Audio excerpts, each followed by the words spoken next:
Hi, my name is Michael Adams. I'm a reporter with the Indianapolis Star, and today we're here with Artur Silva, the Brazilian artist who has been in Indianapolis for 13 years, spreading his work throughout the city. We're going to sit down with him as he talks about his time here in Indianapolis and his life moving forward.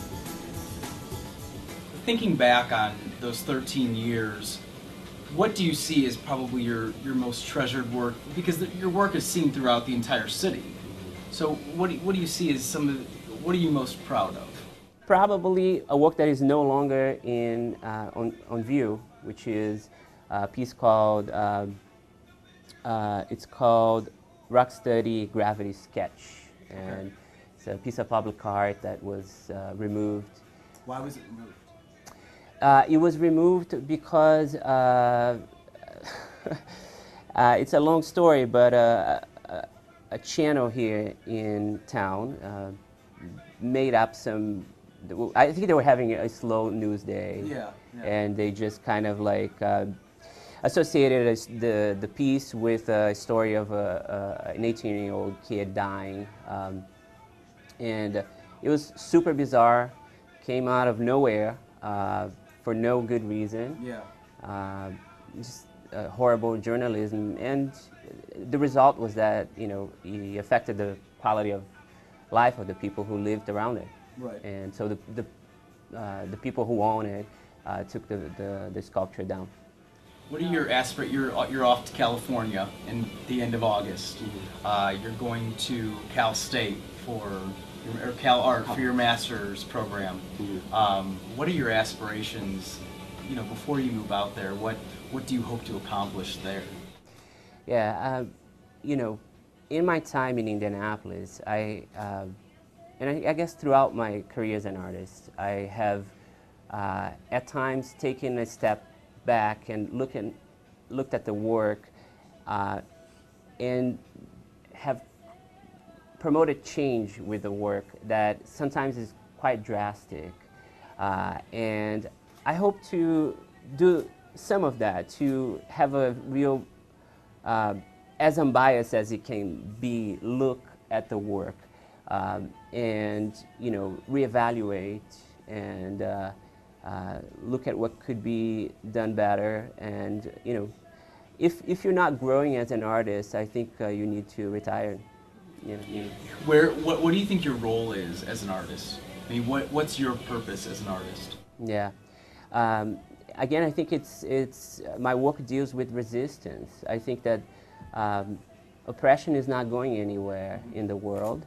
There is plenty to be mad about, to be upset about, and my work kind of depicts that. It depicts an annoying, strident voice of resistance.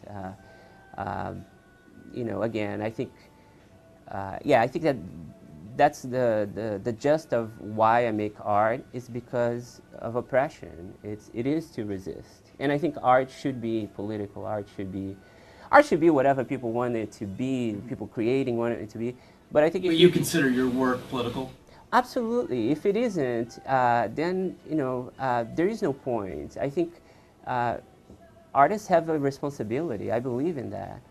Artists do have a responsibility, and they have an audience, and they should be talking about meaningful things that will impact humanity. We shouldn't be walking away from the fact that we have a short period of time on Earth, that we have problems that are bigger than we can solve them. We have real challenges in the world.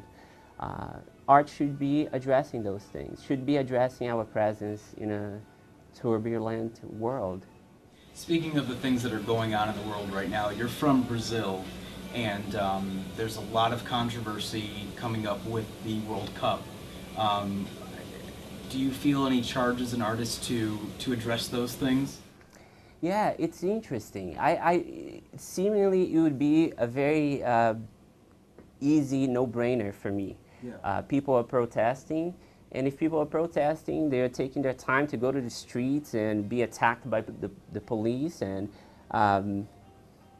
there's something there, right? And I hear what they're saying. A lot of money has been spent with the FIFA World Cup, and people are upset that they don't have enough infrastructure, don't have enough hospitals, don't have other things that are, that are maybe needed more yes, than a soccer match. absolutely. A bunch of soccer matches. Right, yeah. So we're going to have lots of stadiums, and then what, Now, I'm also concerned that there is a very far-right appropriation of this movement as well. So I don't know who are all the people involved with this, and I keep my mind aware and open for who is doing this. For three administrations now, we've had a leftist sort of government, and is that part of is that a protest to that? And so, it's seemingly easy, no-brainer, but it's more complex. Can you tell me some of your favorite memories of living here in Indianapolis as you prepare to leave? Yeah, there's so many. I think, I've spent my best years here in Indianapolis.